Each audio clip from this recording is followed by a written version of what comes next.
What up, HoopSpaces? It's your boy JP, and man, what a crazy day in the NBA yesterday.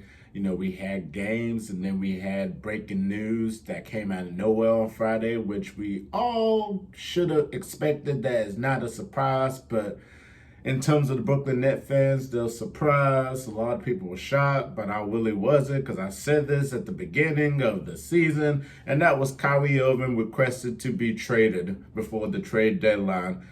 And before we get into why that happened and also the games from last night, make sure you subscribe to HoopSpaces down below for more basketball content and click the notification bell. You know when our next upload is. On the road to 1K. Make sure you like this video and make sure you comment down below takeaways from any game and your opinion about Kyrie Irving and the Brooklyn Nets. So I said at the beginning of the season, I said, since Kyrie decided to opt in his final year, I said they're probably going to end up going to trade him, before the trade deadline, or this is going to be his last year in Brooklyn. He's going to walk away a free agent because they really do not want him back because the front office is tired and fed up with Kyrie and his antics. Kyrie is fed up with the Brooklyn Nets office in terms of what they've been doing to him and stuff in terms of the vaccine. Then the whole thing with the anti-Semitism, that one was just, I got blown out of proportion, and, Kyrie shouldn't say those things and all that, or how did he handle himself. But that was just the last straw for Joe Tsai, and he just didn't want to back him since then and all that. Like, it's supposed to be 5 games. He gave him 8 games until he goes through these ridiculous steps and all that. So, but Kyrie's been balling. He's been balling. He's an all-star starter, so he has some trade value, in terms of what he brings to the table on the basketball court. He's one of the best basketball players in the world. Who doesn't want Kyrie Irving? I understand you don't want him for off the court problems and all that. He might be a distraction. He might destroy another team and all that. But he's still one of the best basketball players in the world. Who doesn't want that value of Kyrie? But that relationship with the Brooklyn Nets office and Kyrie, that's just straight awful. It's an awful relationship. So I wasn't really surprised about the news yesterday. And what team could he go to? I'm thinking he might going to be a Laker. The Lakers going to pull something. They're going to pull something to get Kyrie over to the Lakers. If it's not the Lakers, I've been hearing the Dallas Mavericks. I don't think it'd be a good fit with him and Luka. I just don't think it's going to be a good idea. Could it be Miami? There's a bunch of teams there's some teams that Kyrie can go to that they can benefit, with his, basketball skills and how he can fit in and everything. So we'll just have to wait and see when time comes. Could he be traded before the trade deadline? Who knows? We'll just have to wait and see. But let's go ahead and get into the games from last night, though. So we had the Hornets versus the Pistons. The Pistons pick up the victory, 118-112. Jalen Ivey had a really good game with 24 points and 7 assists. The Pistons scored 40 points in the second quarter. My goodness gracious. Whew. Man. I guess they were trying to go for the Hornets 51. I'm just joking. LaMelo Ball with 23 points, 8 rebounds, 8 assists. Saddiq Bey hit a late 3 in the fourth quarter to lift up the Detroit Pistons. Shout out to Saddiq Bey. Then we had the Kings versus the Pacers. Can the Kings light the beam against the Pacers? Unfortunately not, as Buddy Hield scored 21 points and 10 rebounds and 6 assists. And they pick up the victory 107-104.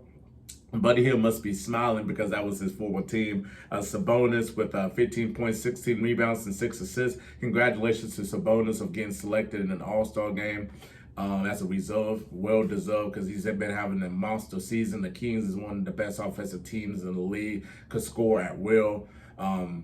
But I'm so sad that De'Aaron Fox didn't get in as a reserve. I'm just really sad because he's been having a killer year, a wonderful year, and staying loyal to Sacramento. And Sacramento is one of the best teams in the West. And for him to not get selected, it's just a travesty. Just a it's just unbelievable, just unbelievable. But let's go ahead and go on to the next games. Though we have the Trailblazers versus the Washington Wizards, as the Trailblazers defeated the Wizards 124-116 with an incredible comeback. Anthony Simons was really hot, 33.6 assists. Damian Lillard was on too as well. And then, Porzingis with 32 points, 8 rebounds. Byron Bill played really good too as well. So did Kuzma. But when Blazers started coming back and everything, they just couldn't stop it. They just couldn't hold them off. And, I love the wonderful ball movement in the hands of the Trailblazers. Everybody's touching the ball and everything. So shout out to the Portland Trailblazers. And shout out to Damian Lillard, too, of becoming an all-star for the 7th time, I believe. Congratulations. He's been having a monster season. If you just look at how many points he's been scoring, he's been on a tear as of late. So congratulations to Damian Lillard.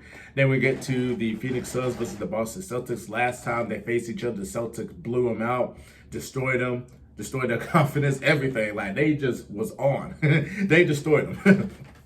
But the Phoenix Suns took revenge of that and took that revenge, 106-94. How do you manage the NBA's best team to 94 points? Well, the Suns defense did that. Mikal Bridges, ever since Devin Booker went out, he just became a scorer. He could score that basketball. We know for his defense and, be able to hit 3-point shots. But he's been just scoring that basketball. He's been doing really well.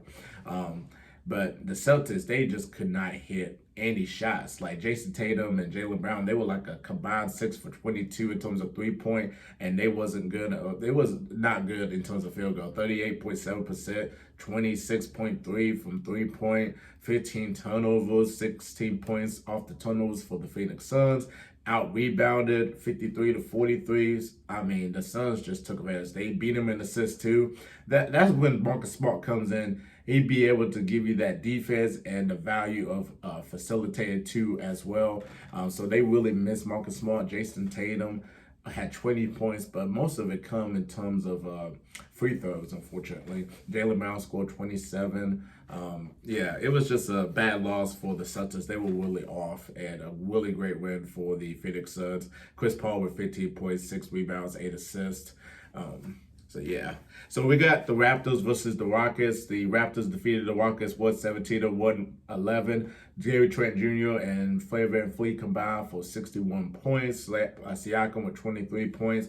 Eric Gordon led the way for the Houston Rockets with 28 points. I love Albert Sengun. I really do. He's probably going to end up becoming the best player in a couple of years. Just keep getting him to develop. He's going to be the guy that's going to facilitate the team. He's going to be the guy that's going to score too as well. So he's been really impressing me this season. A lot of people be sleeping on Sengun. So if you never had a chance to watch Albert Sengun in Houston, please watch him because he is fantastic. I really like him. Houston can score too as well. But the thing is the turnovers, unfortunately for them. That's their Achilles heel, and they're a young team, so they just gotta make moves and then try to figure out who's going to be their franchise guys. So.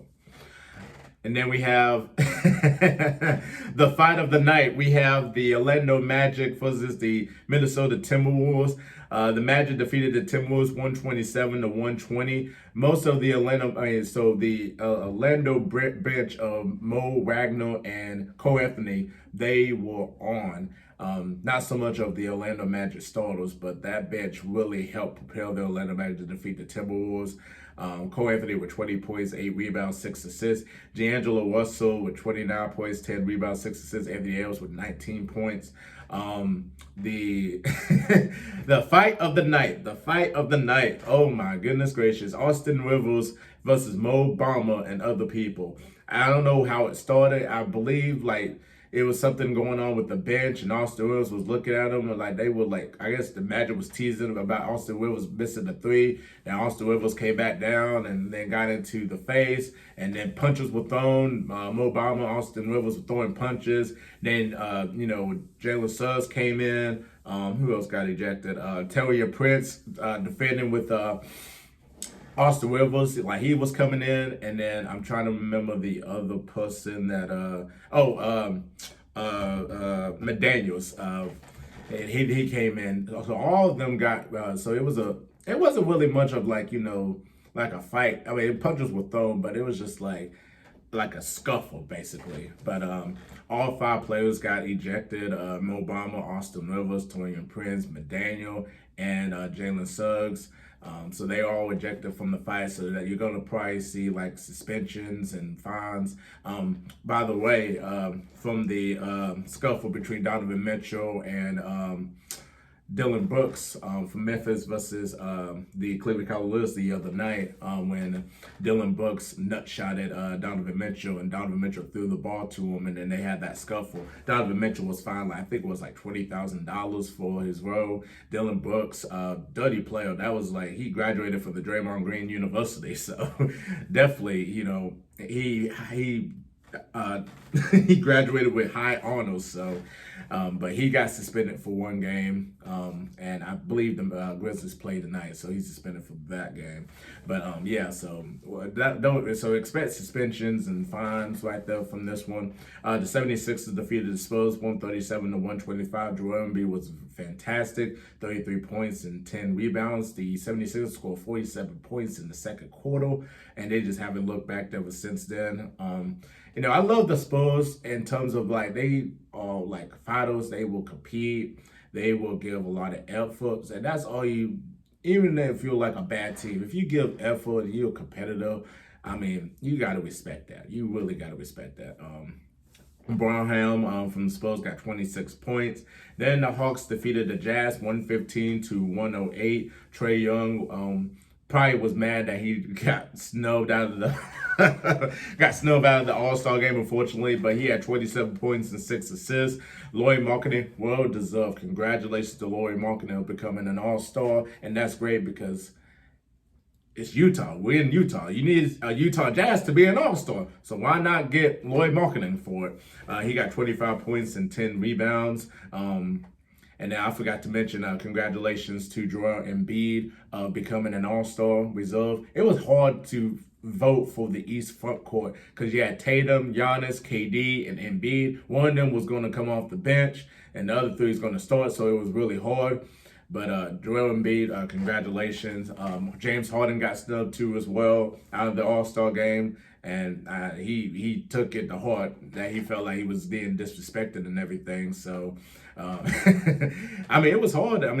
But like, when you look at the reserves and stuff, like there's some you just like question, So, yeah, but that was the NBA recap of yesterday. Definitely comment down below your takeaways from the games or what you think about the Kyrie news that came out yesterday with them and the Brooklyn Nets in terms of requesting a trade. Make sure you subscribe to HoopSpaces for more basketball content.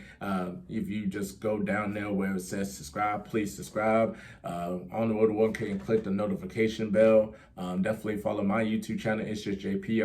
I did a Luka Doncic's video yesterday that is out. It's going to be in the description of my YouTube channel, so definitely check it out and subscribe there. On the road to 30K over there. Thank you all so much for tuning in. I'm JP, and we out of here. Peace.